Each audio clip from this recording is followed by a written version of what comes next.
Welcome to the Golf Podcast Live. We are on episode 18, brought to you by FanDuel, our partner coming in, an affiliate partner for this week.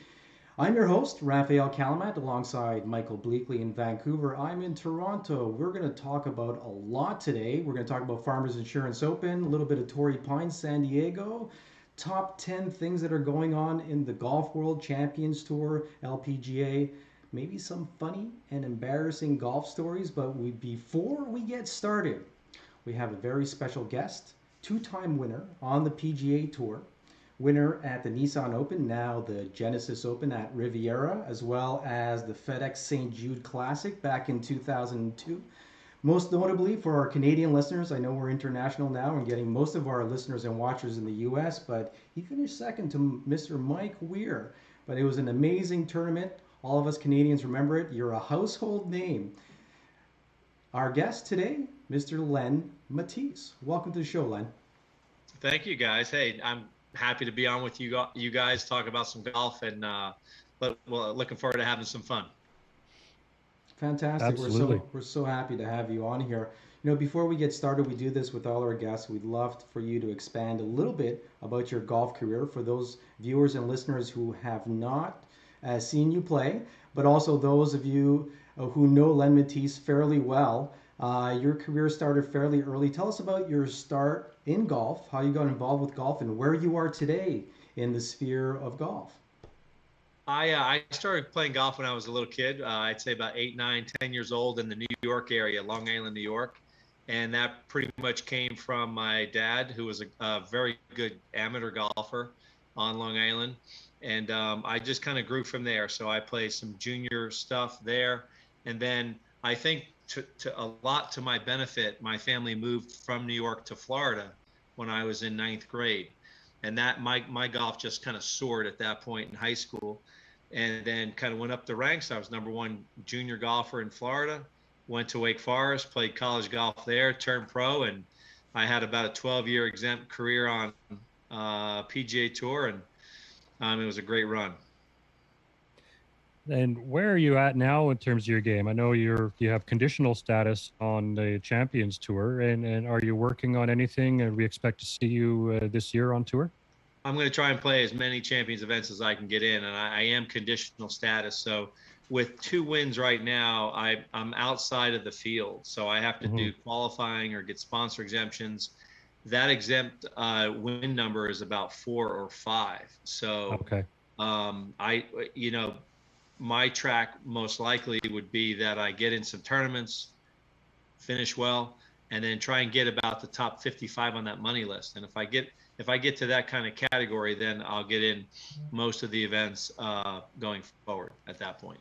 And that's fantastic. And maybe run us through your Monday qualifying experience, because I know Raf and I are both pushing 50, and it's kind of our pipe dream to go and see what happens out there. But obviously, we would run into players like you and a lot of ex-PGA players who are out there. So it's pretty stiff competition, isn't it? Right. Well, for guys like you'd have to go for like a Thursday or Friday pre-qualifying nowadays. It's amazing. One step first. So that would be the pre-qualifying would be on about a Friday before. There'd be roughly about 60 players for only 4 spots. So those qualifiers then move into the Monday, and then you would join players like myself, Paul Stankowski, guys that have kind of in that Willie Wood. I mean, these are the guys that I see a lot in these Monday qualifyings, guys that have either have 150 cuts on the PGA Tour to go into that Monday, or have won once or twice or even 3 times on the PGA Tour Combo Champions Tour. And then we all strive. And there's about 70 guys in that qualifying field for 4 spots. Yeah. And usually it takes about a 68, 69 score, which is doable because the courses aren't that hard. And then you move into the tournament. So it's you have to get to know the qualifying course, and it's a one-day shootout, so you have to play well, and then if you're in, then you're in the Champions event. I've played in 12 Champions events, and I've made it through that about 7 times. Wow, that's pretty incredible. That's incredible. We spoke to Rob Labritz about a month ago, and the process he went through qualifying to make it through Q school, and now finally making it out at the age of 50, never realizing his dream to actually play on tour, being a club pro, and how different that is to maintain your game with all the responsibility you have as a club pro, in addition to trying to hold on to your game and being a club pro from the age of 20 all the way up to 50 years old, and finally making it. It was really a great viral emotional experience for him, and it's nice to see him going out and playing out in Florida for the first event at the end of February. Um, I'm going to just go back to the Masters because everybody wants to know about that tournament and that experience that you had. Back in 1998, you went there for the first time as an amateur, then returning and playing so many times there, and that final round of 65, going 7 under on the final day and having the playoff. What are the things that you remember most from that week? Because it must have been a pretty special week for you. It was only my second time playing there. I played there as an amateur, which you alluded to in 1988, coming out of Wake Forest University. I got on the Walker Cup team, and then the following April got an invite to the Masters. So that was special. Missed the cut by about 5, I think, that week. And had good years on the PGA Tour, but never quite hit that qualification to get invited to the Masters. So I was chomping at the bit when I had won twice the year before. I was on the top of my game and very focused going into that week. I had probably made about 4 visits beforehand to go see the golf course and play like 2 days, 4 different times before April. So I had a good idea of what was coming, how to play the holes, how to play the course. That particular week, the course was really hard. As far as we had incredible amounts of rain on Wednesday and Thursday, where we had a rain out on Thursday. So it was a total washout, and we didn't start the tournament until Friday. So the course was playing as long as it could play because of it was just a hit and stop type distance. So I shot 73, 74 the first 2 rounds. I was in about, if I remember, about 30th place, something like that, and nothing special, but not bad. And then it just got better. It was like the first 2 days were average, I'd call. And then the final 2 days were hot stuff. I mean, I shot 3 under on the 3rd round and then shot 7 under, like you mentioned, on Sunday. So I was 10 under in my last 36 at Augusta. Going into that last day, I was about 9th place. If I remember, 5 shots back of Mike Weir. Well, I think Mike was in 2nd place. I think Jeff Maggart had the lead. That's right. Going into the last day. And I think I was 5 back. And I figured it's the last day at Augusta. If we pretty much knew where the pins were going to be, and if I could have the round that I wanted to have, what would it be like? So there was a lot of visualization. I had a very good feel of the golf course. I was in command of my game, and I kind of visualized how I would play that round, and it kind of was coming through. It was coming true. I mean, it was the round that you would want to play at Augusta, and it was happening. So it was really exciting for me that I was actually doing it, and I remember very clearly that I just had to stay out of my own way and let things unfold and take advantage of a very good day. Well, let's go back down to the 8th hole, and you were in a tough spot, and you hole it out for birdie. And then, how that must have felt amazing to get on that run and then go through the back 9 that you had. Len, you got to realize that you're a household name here in Canada.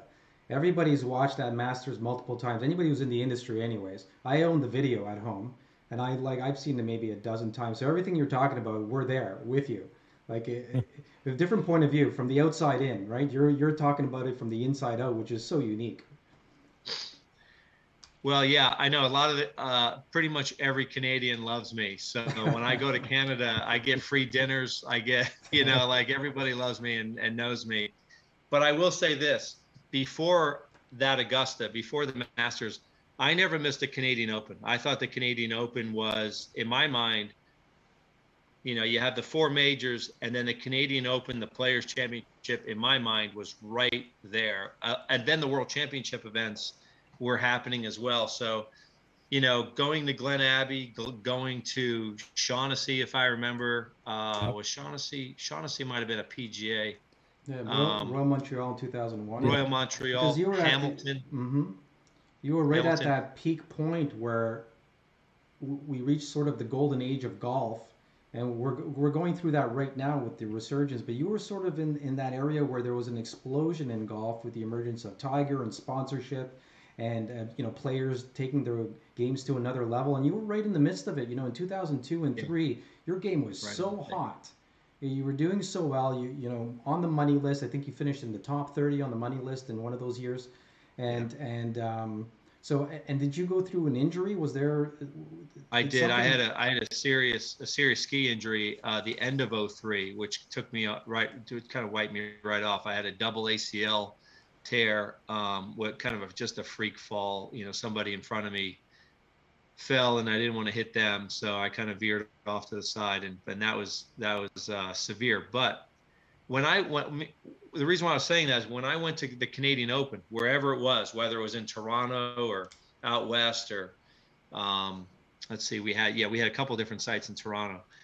The fans were the best. I mean, the fans were great because they really knew a lot about golf. Like, they really appreciated golf shots, and it was more about the golf event or the golf tournament instead of the event that was surrounding the golf.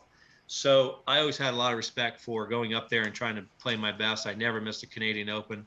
And when we played Glen Abbey in the fall, those were good times. I mean, that September date at Glen Abbey, there was nothing like it. I mean, you're talking 50 to 70,000 fans on the weekend that would come out and watch Glen Abbey. So those were great times. And I was there. I was covering the event for CJAD 800 AM and West Island Golf Media. I was there. I remember those days. They were incredible. Loved it. And I'm a kind of a history, golf nerd, I guess. So, the fact that all the great players would want to go play and win the Canadian Open. And if I remember right, I think Nicklaus had 6 seconds. That's I don't think he ever won a Canadian Open. Yeah, he won to win a Canadian. He kept on telling his wife he wants to go back. He needs to get that one under his belt. It's been lingering for so long, right? So everybody from Norman to Weiskopf have already, so many people just grabbed it from him. Well, that's the Triple Crown. If you remember the year Tiger won the Canadian Open in that famous shot out of the bunker on 18, he wasn't intending on playing, if I recall that correctly, but he heard that winning those 3 tournaments, the British, the US, and the Canadian Opens, the Triple Crown, and he came up and did it. And he did. And I remember, because Grant Waite's a friend of mine, and he and Grant were head to head. Their last group, They were out. They were beating the whole field by at least 5 or 6 shots or something. They were like 23 under each, and that was a duel. Those last 6 holes between them, and then Tiger hit that shot out of the bunker. It was incredible. So, but yeah, I love that. I love that whole Glen Abbey aspect, and then we bounced around to different places as well. So it was always great for me to go to Canada, and then lo and behold, for the Masters. Wearsy played great on Sunday. He played real steady, and he ended up making that 7-footer on the last hole to tie me. So we went into the playoff, and I would have definitely wanted a different outcome, but it was a fantastic week for me. I mean, when I talk about it being a 98% success. Absolutely. Because I shot 7 under par for the 4 rounds. Finished second. You'd like to win in a playoff, of course you would, but someone's going to win, someone's going to lose, and it was a great time. And I had some family members there that were there watching, and very special that they were there to be able to, take it in with me. My brother Bob. I mean, it's a funny story. My brother Bob said, "Hey, I'd love to go watch. Do you have a ticket for Thursday or Friday?" And he had to take off work Thursday or Friday. And I knew he didn't have to say it, but I knew what he was saying, that if you miss the cut, at least I get to see you one day, that before you miss the cut, He didn't have to say it, but I knew what he was saying. So I'm like, yeah, Bob, I got you a ticket for Thursday, no problem. And then he had such a good time Thursday, he asked for Friday.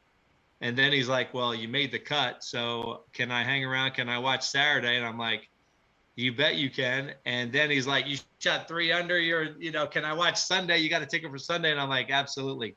So he watched me every shot for every round. And when I finished that hole on 18 and, I bogeyed 18, but when I finished, he was the first one that I saw. And it was very emotional. Like you see the guys walking off 18, and whether it's Tiger's dad or the player's wife or whatever, whoever it is, it's a very emotional thing when you've had success, because you just want to share it with people that you love. And he was there, and it was a very, very strong time, very, very strong moment for us.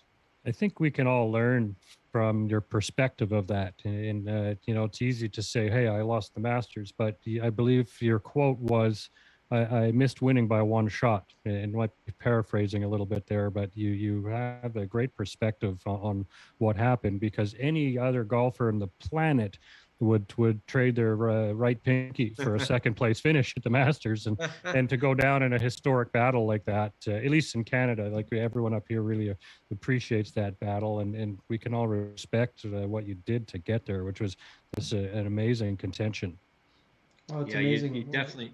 You would definitely like to win. I mean, obviously that's why we're all there, is to get in that moment. You'd like to win, and you give it your best shot. So I think the perspective is very important. Like if you whatever you take away needs to be very important. Like not an unbalanced perspective, Right. because that could drive you crazy. I mean, a guy we've seen it at Augusta, someone leading by 5 shots and loses. Yes. Yeah. Norman Faldo. Yeah. It's just it could drive you mad if you don't have a balanced perspective on what's actually happening. When we play in every tournament, we tee it up, and nobody puts a gun to our head to have to go play. So we take the good with the bad. We take a miscut we take a first place if we were able to do it, and everything in between. And that's the way it goes. As far as touring professionals, only the 1% of 1%, if that, could actually say they even played in the Masters. I find that's an accomplishment in itself. To make the cut and then to contend and be a finalist is just a whole nother level. But your career goes back to what you said. You went in Florida in 1984. You were a high school champion. In 1986, Wake Forest. What was that like? At Wake Forest, you had your team. I think Billy Andrade was on your team. Who else was on your team? And you guys were NCAA champions? We were team champions, and it's kind of special the way it happened. Billy is on my team, and Billy's had a long PGA Tour and Champions Tour career. A player who actually played better than Billy that year was a guy named Chris Kite. He was first team All-American. He finished second in the scoring average for the year, in the national scoring average, behind Verplank. So we had Chris and Billy, and then myself and Tim Straub, who was a all-world junior golfer, and now he's a coach at Davidson College. And then we had Barry Fabian, who came out of Columbus, Georgia, at Muirfield. So we had a very strong 5, and we competed all year against Oklahoma State. I mean, we were 1 and 2 ranked, and we were knocking heads with Oklahoma State throughout the year at different tournaments. And sure enough, I mean, the last day we ended up coming back. The last day, it was a huge comeback. We won by 4 over Oklahoma State. Scott Verplank won the individual, but we won the team. And it was a little sweeter beating Oklahoma State, because we were knocking heads all year. Yeah. Against them. Yeah, Great. That's very cool. Yeah. Winning that team championship is one of the most special things I've had, because like you guys are saying, with pros playing at Augusta, there's just not many that do play Augusta, that do play the Masters. However many college players there are, not everybody can win a national championship. So we were really, fortunate to win that. We were 16 back going into the last day, and we beat them by 20. So we had everybody came together, and Oklahoma State kind of helped us with them not playing as well as they could have. And then the next year we finished second. So those were our best finishes in college. Yeah, that's very cool. The One thing that is noticed when doing a little research on you, which was intriguing, and it makes me think back to the beginning days of the Golf Channel, and seeing Jim Mclean as one of the top instructors out there, and you were lucky to work with him for 15 years. Is I that right? sure have. Yeah, What was that like? I still do some stuff with him now. Yeah, I mean, it was great with Jim. Jim has a great connection of kind of the link from the past. You know, guys Mm-hmm. like Jackie Burke and Ken Venturi, Byron Nelson, and Jim made it a point to not only get lessons and a lot of information from them, but also other coaches. You know, coaches like Bobby Knight, John Wooden. Jim would spend time going to see these coaches and see why these coaches are so successful. So not only was Jim great, what I would call like instruction stuff, but even better at coaching. You know, so it's so much more than just kind of getting a club in a certain position. So Jim had me go see other coaches, go kind of have myself mature in other ways, and going to meet other people, getting other types of lessons as well. And it was a great thing. I'd see Jim probably 4 or 5 times in a year, and he was stationed down at Miami for forever. So yeah, down at Doral, and now he's at the Biltmore down there in Miami. So he's still doing his golf schools and lessons, and he's staying as busy as ever. And we're great friends. You know, we've become great friends just because of all the time that we put together. Wow. And you're a Q school graduate in 1992 and in 1995. You know, that process is extremely difficult. You know, for those listening and watching, you know, I've gone through Q school processes, or I've had to shoot in a number to get my card or do things of that nature, but nothing compared to the grind of preparation and then the marathon of golf you need to play over 6 days or more, depending on weather. You know, tell us about your experience, the difficulty, and the fact that they don't have it anymore. Should there still be maybe 5 spots available for that elusive dream? I know the stats aren't there for people who qualify actually hold on to their card, but that's what makes golf so unique, in my perspective. But tell us about your experience and what you think about Q School and your experiences there. I look back at that Q school. It was a grind, and you know what you mentioned, 6 rounds of golf. That's only at the finals, you know, and I had to get to the finals. So Yeah. the first stage was a 4-day qualifying somewhere around the country. I went to Tennessee, and you know it's basically 80 guys for 20 spots. So when I made it through that, I go to the second stage, and then I went to Alabama, Mobile, and same thing, 80 players, 18 spots, 18 ties. And then those 18, along with other sectional sites, go to the finals. My finals in 95 was in Houston at the TPC Woodlands. So I knew it was going to come. I mean, that last 9 at the Woodlands there, 7 out of 9 holes have water on it, you know, and the other holes are tight. So I knew, you know, 6 rounds of golf, most likely it's going to come down to that last 9, you know, and how you're going to do. And it's 6 rounds. So we played 4 rounds on that course, and then 2 rounds on another course called the Woodlands North course. The weather was 58 degrees. It was damp. It was cold. Now it's 6 rounds of golf, 3 practice rounds. You're there an extra day beforehand. You're there for a 10-day stint early December. Oof. And at that time, the top 50 in ties out of 200 would qualify to the PGA Tour the next year. So extreme pressure, very tense, and with 9 holes to go. So after I played like, I don't know, like whatever, 95 holes or something. 99 holes. I was on the bubble. You know, I ended up shooting 1 under on that back 9 and made it by 1 shot. Wow. So I got my card the second time. So I made a 4-footer on the last hole for par, and finished like in that tied for 45th category, and got my card and just drove right back to Jacksonville, Florida. You know, like I didn't care what time it was. I wasn't stopping because mission accomplished. And that year, that 96 year for me, I had a few top 10s, I think, kept my card, and then just slowly kind of progressed up the chain. to eventually win in 2002, and then, finish second at Augusta in 2003. Yeah, you had a great year, a couple of years in that stretch, which was great. I remember watching the Nissan Open, and it was pretty exciting. And you're quite emotional after it, which was cool to see, because a lot of players can be quite robotic with the answers, in the press tent or post-round interviews. And it was really just cool to see how much you cared. I think you don't see that often anymore. Yeah, there's a lot to be said over the fact that you've played quite a few professional events. You had 220 starts before you got that first initial win. So I think that's a lot of starts.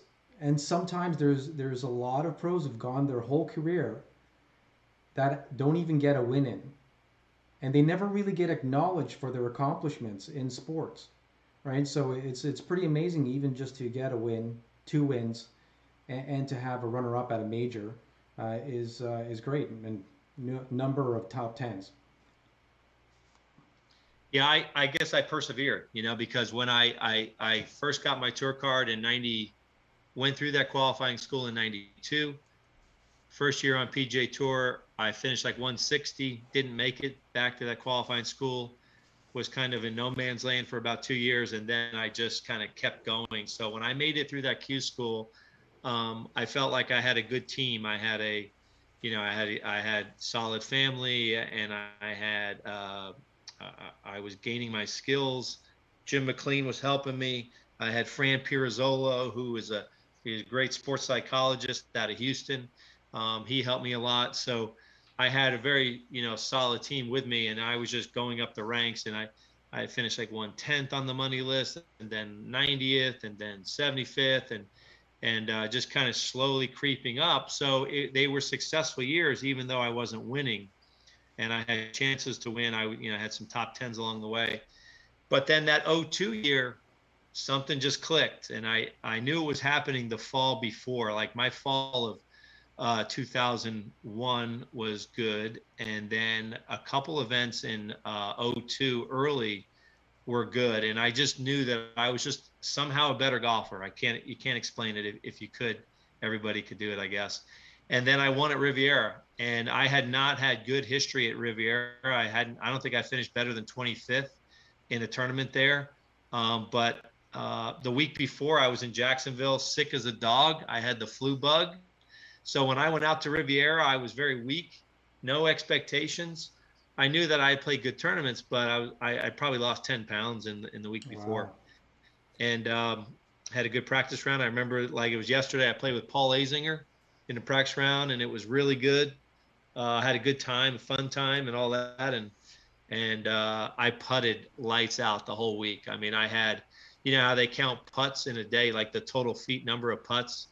I had 2 days that were over 180 feet of putts that were made. Wow. So just, that's like record for me, and I did it twice. So I putted great. And if I remember, I shot 14 under, I believe 14 under for the 4 rounds, and won by 1 over Scott McCarron. Yes, you did. Mike and I just alluded to the fact that there's something with the putting. There's something with, the Masters. You got to be a great putter. So some courses demand you to be more of a putter, and then other statistics. And so, I think you were able to turn it on and get your putting game going.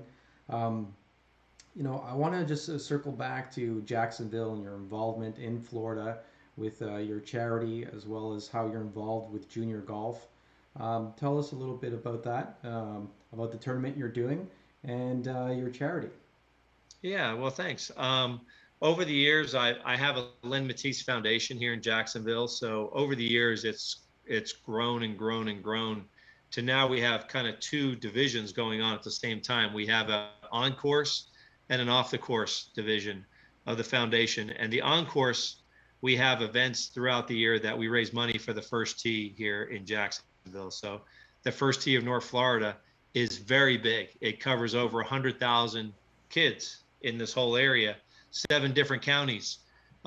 It's about a 200-mile space of this First Tee of North Florida. So we do events all throughout the year, some 9-hole events, some bigger events. and we raise money for the first tee of North Florida. And it's a great thing. Like, one thing that I've developed that I wanted to do is I wanted to bring the first tee kids to the clubs.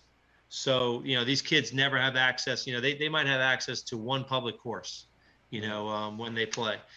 But I devised a system or an event where they're 9-hole events. We go to the nicest clubs in Jacksonville or all across North Florida, and we invite the members to be part of this day. So the members pay $100 to support and participate. It's a 9-hole event. We bring the first tee kids with the members, and we combine them and then play a 9-hole scramble.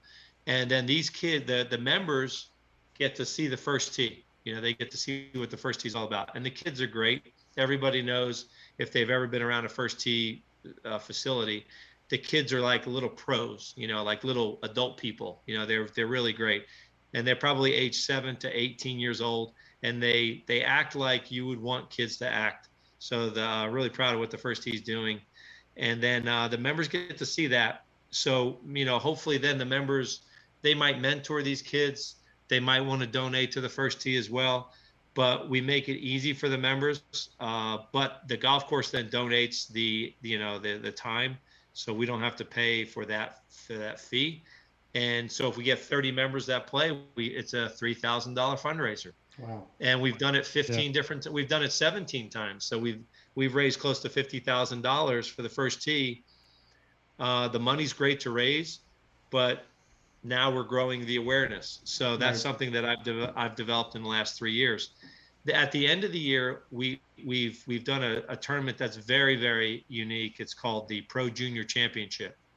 And I go out and I ask all the pros that I know to come play for a day here in Jacksonville at TPC Sawgrass. And we also invite the best juniors around the Southeast.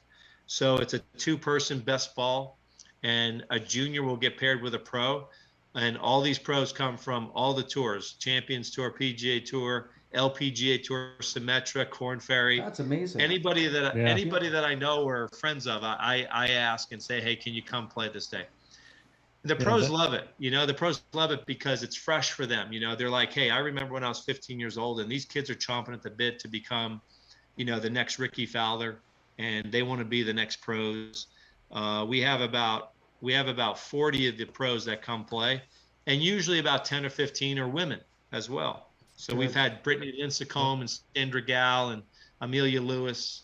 We've had great representative of female golf. So, and then we pair them with female golfers, girl golfers, and it's a great experience. It's and all along through that process, we raise money for the first tee as well. It's a fundraiser as well. So a very unique event that we're really happy to have. We've now had for 4 years. So that sounds amazing, and what a way to showcase the game to all these young kids, and probably has an extremely positive impact on the upbringing of these kids. Just to absolutely. Be able to go to Sawgrass and compete and play with pros and see these clubs. And I notice you have another initiative, the Stop the Bullying campaign. As well, the other division of the charity. We sure do, right? And that's the non-golf. That's the non-golf side. These kids, they're not interested in golf. They don't do golf. This is a non-golf thing that we do, and we've done it now 4 years, and it has grown. And the county that I live in here in Jacksonville is Duval County, so it's our city county, and we have 30 middle schools here in the county. So right now we're inside all the middle schools doing Stop the Bullying contest, awareness, monthly initiatives that gets all these kids involved to where they see that, hey, it's cool now not to bully. It's cool to step up and lead and make the right choices and do the right things in school. So we want to support that. Well, and so we're doing initiatives through the year to all these middle schools, and we feel like that age of about 11 to 15 is very, very important to where we're trying to turn things around here in Jacksonville. So a lot of companies they like to support that here in Jacksonville, so they will donate to the charity, and all the money that we raise from the first tee side goes back to the first tee. Like, my foundation does not make any money on this. Like, there's no management fees. There's no brick and mortar fees. That's not, like, luckily for my career, I don't need that. Like, I don't want to receive money from some company and then take a percentage of it. That's not how we roll. So when companies want to donate to this Stop the Bullying campaign, 100% goes back to the initiatives for the kids. So we are right now doing scholarships for middle school kids. Like, people usually don't do that. It's something, but we have 100% support of the superintendent here in Duval County, and their office has been great with us. So we kind of ask, hey, can we do this for the kids? Can we get inside and do these initiatives? And they say, absolutely. And they have their student conduct, and they have their codes that they do, but they realize the importance of that little extra help to send the right messages to the kids. So, incredible. Yeah. So it's like, it's important. And everybody knows either somebody who has been bullied, or they have heard of a story of a friend of theirs that's been bullied. And some of these stories are very, very severe. Yeah. And we're trying to turn that around here in Jacksonville, and perhaps here in Duval County. Then we can, like, what we'd like to do is get to the next surrounding counties. We have about 3 surrounding counties from Duval County, and we'd like to do the same there. And I think the kids, that's really amazing, because I think the kids these days are living in a very different world than when we grew up, with bullying in all different shapes and forms. My 15-year-old, for example, high school and social media and those type of things, we're seeing a different type of bullying as well. So addressing that I commend you for doing that. That's pretty amazing. We'd love to come out there and get my kid to come out and play with you guys in one of your tournaments maybe one day. Well, we're planning to head out to Florida right now, because things are getting very difficult here in Canada. But yeah, I just wanted to flip the switch a little bit and ask you, maybe you've got a funny golf story you could share with us, with a notable name, maybe a Tiger Woods or a Phil Mickelson, maybe an experience that you've had with Jack or Arnie. Absolutely. Well, I've had experiences with all those that you just mentioned. Tiger I played with when Tiger first turned pro. That was fall of '96. I played with him at the Canadian Open at Glen Abbey. I was paired with him the first 2 days, and it was a great, like, I probably played with him. I've probably been paired with him 10 different times through the years, but that was the first time I saw him. And he shot, I think he was like 3 or 4 under through maybe 4 under through the 2 rounds. And he wasn't happy. He felt like he probably left 5 or 6 shots out there. Right. So it was definitely a different level of play. And he was hitting it 30, 40 yards past me at that time. And just, you could just see how he could dominate par 5s. Where, in a round of, say, if he had 16 par 5s, you could see where he could be 16 under on the par 5s, just let alone. So you could see it coming, and so that was, it was all, I beat him by 1 for those 2 days, and he was not happy. He was not happy when I made birdies. There was no good shot. There was no nice birdie. There was nothing. There was no talk.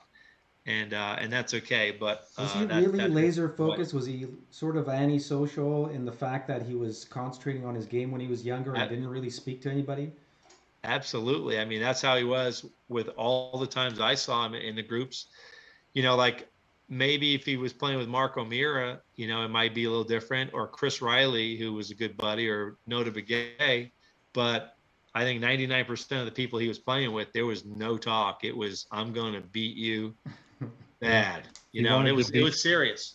It was serious. His practice round started about 5:30 in the morning. Where a lot of pros get there at 8:30 to start their day. He was almost done at that time, with his practice round. So he was that intense on trying to get always a little bit of advantage, a little bit of edge, and very serious, very intense. I played now the same time, like that 93 to 96 was Phil Mickelson. Like, Phil Mickelson came out around that same time. And Phil was just like, at that point, what is he? He's about 22 years old. At that time, he was like 12 years old. Like he just wanted to play. Like he wanted to hit shots. Like we were trying to hit our balls on the range and trying to hit the balls in the air. Well, he looked a little silly with his comments and winning at the Tucson, putting the helmet on his head, and later on calling himself an idiot for doing it. Well, and he's just a kid, and that's what made him great. It makes him great. He's a kid and he loves to play. I remember being in a greenside bunker one time, and he's like, "Hey, let me see what you're doing." So he you push the sand up, and you put the ball right on top of the sand, and he try and make the biggest, highest swing, and trying to who can create the most spin. And it was I had never encountered anybody like that as far as wanting to just kind of play little games within the game. And that was fun to see. I actually how Jack hosts the memorial at Muirfield. Mm-hmm. Yes. I play with Jack. I played with Jack and Fuzzy at the memorial. So that was cool. Amazing. To play with them the first 2 rounds. And, Jack's all serious and focused, and Fuzzy is Fuzzy. Fuzzy. Yeah. Fuzzy is just a ball of laughs, and I've known Fuzzy a long time, so that was a unique pairing. And then at Arnie's tournament, I actually got paired with Arnie and Rocco at the Palmer Invitational. So wow. That was really cool to get to play with 2 legends at their tournaments. Yeah. Being at Wake Forest, I got to know Arnie really well over the years, and right from my first year there, he played in our alumni pro-am. So right from day one, he was very, very gracious. And Arnie would always say this after a little bit of chat, whatever it is, he would say, "Please let me know if there's anything I can ever do for you." Wow. And That's it was really nice. that's like right in your eyes, like just looking right at you. And then he'd wait for about a second, and he'd go, "Okay," and That's he'd be incredible. like, "Yeah, okay." He would really zone in and be there for everybody and make himself available to everybody. And you hear story after story about how great he was as a people person, and it went so much farther than golf. It's almost one of the players that have transcended golf. I know everybody says that's not possible, right? The golf, you're never bigger than the game, but for someone like Arnie and what he did for the game, and how he treated people, that goes such a long way. And he would stand and sign autographs until the sun was down and everyone's gone. So he really put his time into the fans, which was cool to see. And one thing I noticed, Len, was you had an interesting run-in with Bryson DeChambeau, and you were hit by his ball. What? That's right. Just last year, I mean, at the Players Championship, Yeah. I'm out with a friend of mine, and we're on the 7th hole, and we walk down halfway. So I'm like, there's Bryson on the tee. So as they're hitting, they have the volunteers behind the tee box with the big stick thing.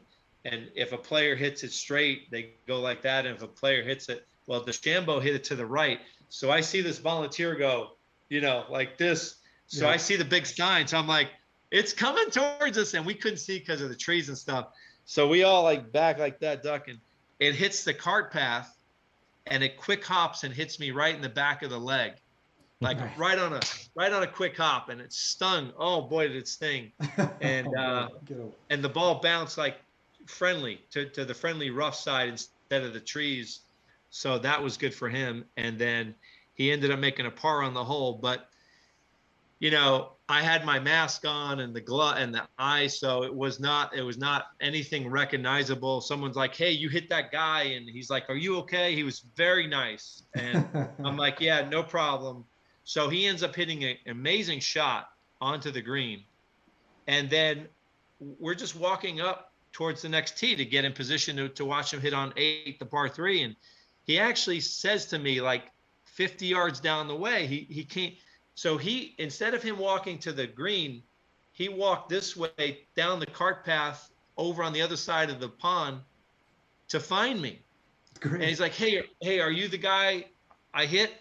And I'm like, yeah, it's okay. No problem. He goes, no, here's a signed ball.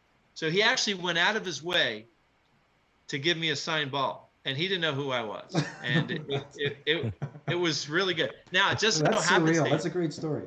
just so happenstance, we have a huge fundraiser. Now, I think that was Thursday.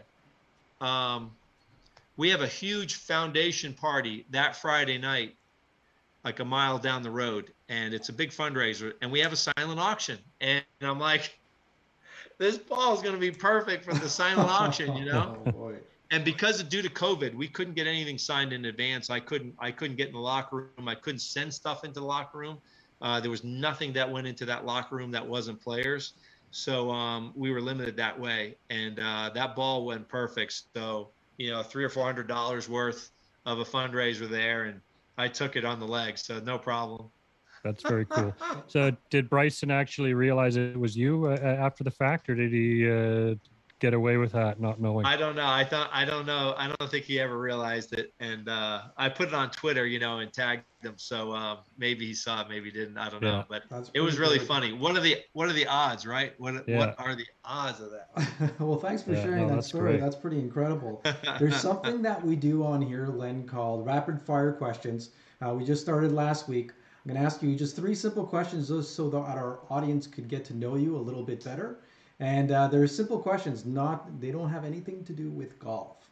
So are you ready? They're mostly going to be one-word answers, hopefully, but you could do it differently. Okay, here we go. Your favorite food? Chicken fingers. Favorite music? Do you have anything on your playlist or something style of music or band that you like? Style would be just pop, just like current pop music. Great. Favorite movie or TV show? Anything you've binged recently? Anything that you watch? No, not much. I'm not a huge TV thing, but you know, like movies like I think I'm a Tom Hanks fan, so anything Tom Hanks, I'm in. All right, and last question. Your dream foursome. So if you could play with any player, dead or alive, who would you want to play with as your ultimate foursome? I always said Bobby Jones. I would have always loved to play with met Bobby Jones and play golf with him. So he's definitely in there. I'm going to stay away from Hogan because he's too intimidating. So stay away from that. But I know this sounds corny, but my dad was a great player and he's gone now. So probably put him in that group. And my 2 brothers are pros as well. So maybe one of those guys comes in. But as far as like big time champions, maybe even Francis Ouimet way back when. That's a good one. So I'd say those guys. I enjoy that movie, The Greatest Game Ever Played. You know, that's a fun one to watch. Every time it's on TV, I get suckered into watching it again. Great movie. Yep. Mike, we're running on 48 minutes. Any final thoughts for you or questions, Mike? Well, I'm always curious of injuries, and you having 2 significant knees, injured at the same time, and I always wonder how a pro of your level pulls through that, like mentally and physically, and your mindset on staying positive and whatnot, because that's one of the hard things when you're dealing with an injury is, getting away from the negative thoughts and you're away from the game. So how did you get through that? I only had 1 top 10 after that. So I had 25 top 10s before and 1 top 10 after that. So my career. So don't ask. No, my career had definitely changed, and I fell off. In a sense, I fell off the competitive map. But I was, like I knew my skills were going to be challenged because I had 2 torn ACLs, 2 torn MCLs as well. So it was hard, and I came back too soon. I think that was the thing that accelerated the difficulty, is that I came back too soon and wanted to just kind of put it behind me when my body was not ready. I could barely walk, and I made the cut at the Players Championship. That was March of 2004, but then it got steadily worse because I just had no legs. I had no frame. to swing with. So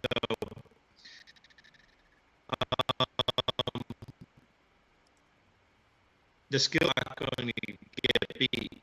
You know, so I'm the same guy. I never changed. And you know, you have at that time I was ranked 50th in the world, 40th in the world at that point, and then I fell off the map. But I was not going to be a different person. So I tried my best and tried to come back. I tried to rehabbed, you know, amazing stuff, but just the skills were not there due to the kind of developing, kind of ingraining bad habits and having a weaker body. The skills weren't, and I am proud about that. Yeah. It was a freak accident, so what can you do? But that's kind of just the way it evolved, you know. In real time, you don't really know what's happening. You're just trying to make the best decisions and do the right things. And I mean, I played that year. I think I played. I had the injury in December, and you know, usually, right, when someone hears about an ACL tear, usually it's about an 8-month, 1-year thing, and I was playing 4 months later. So A for effort, I guess, but just way too early. So I should have waited 1 year, at least 1 year, and then come back. That would have been 06. But it's hard, you know, like when you're playing 300 tour events in your life, it's hard to pass up, you know, 30 more. And I didn't want to do it. So I made my decisions, and I'm good with it. I'm okay with it. Yeah, I can see that the competitive edge is going to force you to want to get back out there, and it's hard to throttle that back, I would assume. And yeah, it did. Have you given up skiing, or are you back on the slopes after that? I just went last week. Oh, good. Excellent. No, I did actually, but I usually once a year I'll go for 2 or 3 days, you know, with special, you know, loved ones or family or whatever, and just I take it easy, you know, like, you know, you get in a car, you put yourself at risk, you know, you know, exactly. you do anything in life, you got to be careful. Yeah. So, but I like it. It's yeah, but usually once a year or once every other year I kind of get out there. I also like to dive into your experience at the Shaughnessy Golf Club, just because it's just down the road from where I'm sitting right now. And I know the way they set that course up, where the rough was long, is penalizing. We're playing at sea level here, so the ball doesn't go as far. And Stuart Appleby had some less than positive things to say about the setup. And but anything that sticks out in your mind about your experience there at the Canadian Open? Well, it was a beautiful, like I remember it, a beautiful layout, super tough. The way, I mean, the rough was vicious tough. Mm-hmm. The greens I remember being rock hard, and if I remember right, the greens are on the small side. Yes. Do I remember that? Yeah, they are. It was championships. It was championship style. You know, it was. I don't mind that, you know, like some guys think that when the greens get really, really firm, it becomes unfair. But I'm okay with that, you know, so I really loved it. And I love Vancouver. I love that was my first time seeing Vancouver. And I remember there was a town right outside of Vancouver. It was, I can't remember the town, but it was right on the water. It had like 40 different restaurants and bars and stores. It was a beautiful area. Maybe probably White Rock. White Rock. That's it. And that was, you know, friends of mine took me there. It was a great time. So all around, I loved it. Well, that course plays extremely difficult for the members too. I've played it about a dozen times, and even the rough for the members is painfully thick, and extremely fast greens. There's some of them you'll putt right off of it, you know. It was really cool to see it. Unfortunately, do I remember the first hole? Is it normally a par 5? Yes, it's a par 5. Yeah. And that I think that week we played as a par 4. That's right. And I couldn't believe, you know, like usually the first hole you're kind of, you know, it's not extremely hard, but I remember that hole being really hard because it was a demanding par 4. Oh, definitely. It's a very small green, as you mentioned before. That one in particular, very undulated, and I couldn't imagine going into it with a long iron, because typically it's a two, for me anyway. It's 3 shots. You lay up and get a wedge in your hand, and then you got a chance of stopping it. And there's OB right behind that green. So you could easily bounce it through there into someone's backyard. Well, that's what I was doing. I was doing 3 shots and then get on the green and maybe make it for a par. There we go. That's a good up and down. Yeah. Yeah. Before we wrap things up here, we didn't cover anything that's happening right now on the PGA Tour. Your thoughts on the players and the level of playing, even college golf, Division 1, 2, and 3 golf is getting ridiculously amazing. But if we go to the Farmers Insurance Open and next week, or this week I should say, they're over at AT&T. Any best bets, players that you like their game, whether they're playing in the Middle East or they're playing in the US? Your thoughts on some of the hot players right now? It's incredibly competitive, and PGA Tour golf is in a very good position. Like we would love and we hope. I hope that Tiger comes back and is competitive. I mean, I root for Tiger and want him to still do great things. But just like this week, John Rahm was up there, Will Zalatoris was up there, and Will is a Wake Forest guy, so I root for him. But Jordan Spieth's back in the mix, and Justin Thomas, and PGA Tour golf is in a great position, and the sponsorships are great, the purses are going up, so we're really fortunate to be able to have that scene going on, because a lot of people thought when Tiger would then kind of be off the map, how would PGA Tour golf be? And right now it's doing amazing. So these young guys that are age 20 to 26 years old, I mean, they're not only great golfers, but they're great people. Yeah. And they're great role models. So anybody can win, like at Pebble Beach, any of that field of 145 players can win that tournament. So I mean, just a couple of years ago, Vaughn Taylor won. Right. And Vaughn was by usually by standards kind of middle of the road PGA Tour pro, if there's such a thing, and he ends up winning that tour event. So anybody can win, but those young guys are exciting to watch. How about expansion in golf? We see, it's getting into the Middle East and Asia, and there's some thoughts about watering down the PGA Tour field and whatnot. But what are your thoughts on the direction golf's going on a global level? It's global. It already is. So like that tour that Greg Norman was behind. I mean, people throw enough money on it. Good for Jay Monahan to kind of stand up and say anybody that plays a tournament on that tour will be banned from the PGA Tour. He has to take a stance because he has to protect the brand of the PGA Tour. So I have a nephew that's 22 years old, and he's just coming out of college. He's turned pro, and he's trying to get to that Korn Ferry Tour.